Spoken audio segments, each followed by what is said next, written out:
નમસ્કાર, શ્રી આમોદરા કન્યા પ્રાથમિક શાળા સોલંકી ભાવનાબેન. હું આ શાળામાં ધોરણ 3 થી 5માં ગણિત વિષયના શિક્ષક તરીકે ફરજ બજાવું છું.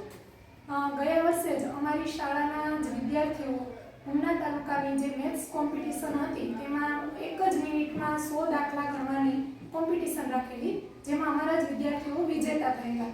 આ સફળતા માટે અમે અહીંયા શું પ્રયાસો કરેલા છે તો ચાલો તમારી સમક્ષ પણ એક અમારો નવતર પ્રયાસ રજૂ કરું છું, જેમાં આજે આપણે બાદબાકી શીખીશું. અત્યાર સુધીમાં બાદબાકીમાં કેટલી વારંવાર બાળકો ભૂલો કરે છે અને ખરેખર કઈ સ્ટેપમાં જો બાળકોને દાખલા શીખવવામાં આવે તો સરળતાથી શીખી જાય છે અને વધુ અને વારંવાર આ જ દાખલાનો જો મહાવરો કરવામાં આવે તો ક્યારે પણ વિદ્યાર્થીઓ છે દાખલાઓમાં ભૂલો કરતા નથી. તો આપણે જોઈએ, સૌપ્રથમ તો દરેક દાખલાઓમાં સંખ્યા જ્ઞાન છે ખૂબ જ મહત્વનું છે અને સંખ્યા જ્ઞાનની સમજ, ધારો કે અહીં 526 છે તો બાળકોને જ્યારે આપણે સંખ્યા જ્ઞાન શીખવીએ છીએ ત્યારે આ વસ્તુ પર વારંવાર ભાર મૂકો કે આ 6 છે એ છૂટા છે, 2 10ની નોટ છે અને 5 છે એ 100ની નોટ છે. અને બાદબાકી એટલે જુઓ, મારી પાસે 10 ચોકલેટ છે અને હું મારા મિત્રોને 5 ચોકલેટ આપું છું તો મારી પાસે કેટલી વધે? 5. તો એ તો આપણે સામાન્ય જવાબ સામાન્ય રીતે વિચારીને પણ આપી શકીએ, પણ જ્યારે મોટી રકમ છે, મોટી રકમમાં તમે ખરીદી કરવા જાઓ છો અને ખર્ચ કરો છો તો ત્યારે તમારી પાસે કેટલી રકમ વધે છે એ જાણવા માટે આપણે એક ક્રિયા કરવી પડે છે. અને કઈ ક્રિયા કરવી પડે છે? તો બાદબાકીની. એ પણ હંમેશા યાદ રાખવાનું કે મોટી સંખ્યામાંથી નાની સંખ્યા બાદ થાય છે. નાની સંખ્યામાંથી ક્યારેય મોટી સંખ્યા બાદ થતી નથી. જોઈએ આ દાખલામાં 526 રૂપિયા છે અને 217 રૂપિયાનો ખર્ચ કરેલો છે, તો આપણી પાસે કેટલા રૂપિયા વધે એ જાણવા માટે આપણે બાદબાકી કરીશું. અહીંયા 6 છૂટા છે, 6 માંથી આપણે 7 રૂપિયા બાદ કરી શકીએ નહીં, કારણ કે 6 કરતા 7 મોટા છે. તો આપણે બાજુમાંથી ઉછીના લેવા પડે. બાજુમાં કોણ છે? કે દશકભાઈ છે. તો ચાલો દશકભાઈ પાસેથી ઉછીના લઈએ. તો દશકભાઈ પાસેથી 10 ઉછીના લેશું તો દશકભાઈ પાસે એક 10 વધે અને એ 10 છૂટા સ્વરૂપે એકમભાઈને આપશે. આપણે સૌ જાણીએ છીએ એકમ, દશક અને 100. તો ચાલો આપણી પાસે હવે એકમ કેટલા થયા? 16. 16 આપણી પાસે છૂટા એકમ છે, એમાંથી આપણે 7 બાદ કરીશું તો કેટલા વધશે? 9. એક 10ની નોટ છે, એમાંથી એક 10ની નોટ બાદ કરીશું તો શું વધશે? 0. 5 100ની નોટ છે, 2 100ની નોટ બાદ કરીશું તો કેટલા વધશે? 3. હવે એવી જ રીતે બીજા એવા ઘણા દાખલા શૂન્યવાળા કે જેમાં આપણે વારંવાર ભૂલો કરીએ છીએ. કઈ રીતે?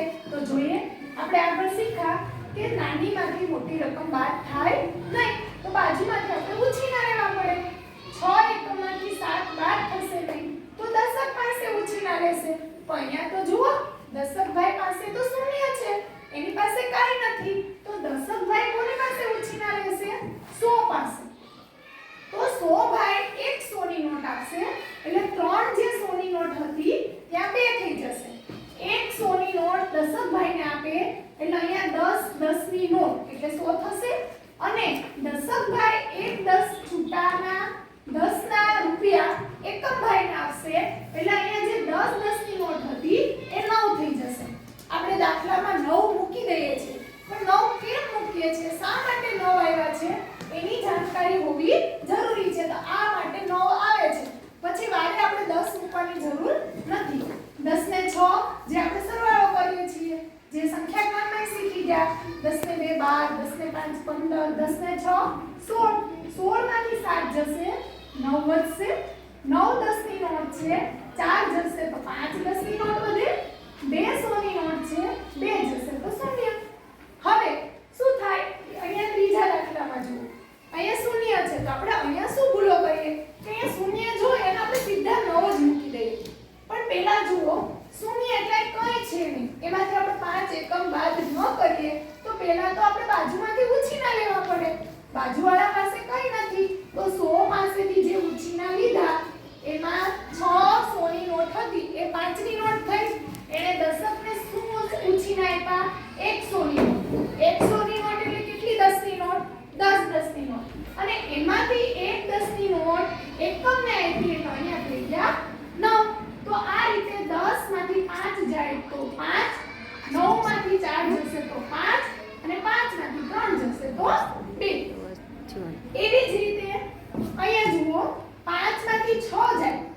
જશે નહીં. આપણે આગળ શીખી ગયા 5 માંથી 6 ન જાય તો શું કરશું? આગળથી આપણે ઉછીના લેશું. આગળ એટલે દશક પાસેથી 2 દશક હતા એટલે કેટલા રહેશે? 1 દશક. હવે 10 ને 5 15. 15 માંથી 6 જાય એટલે 9. પણ અહીંયા તો જુઓ, હવે ફરી અહીંયા જુઓ, એક 10 ની નોટ છે, એમાંથી 4 10 ની નોટ બાદ થાય નહીં. તો આપણે શું કરવું પડે? ઉછીના લેવા પડે. કોની પાસેથી? 100 પાસેથી. તો 100 કેટલા છે? 3. એની પાસેથી એક 100 ની નોટ લઈએ તો કેટલી થઈ જશે? 2. અને એક 100 ની નોટ અહીંયા ઉછીની લઈએ તો હવે અહીંયા 11 10 થશે. અને 11 10 માંથી આપણે 4 બાદ કરશું તો કેટલા વધશે? 7. 2 100 ની નોટ એમાંથી 2 જશે એટલે વધશે 0. આ 4 રીત પ્રમાણે જો બાદબાકીના દાખલા આપણે શીખીશું અને વારંવાર જો આનો મહાવરો કરવામાં આવે તો બાળકોને જે વારંવાર થતી ભૂલો છે એ નિવારી શકાય. સરળતાથી આપણે દાખલા પણ ગણી શકીએ.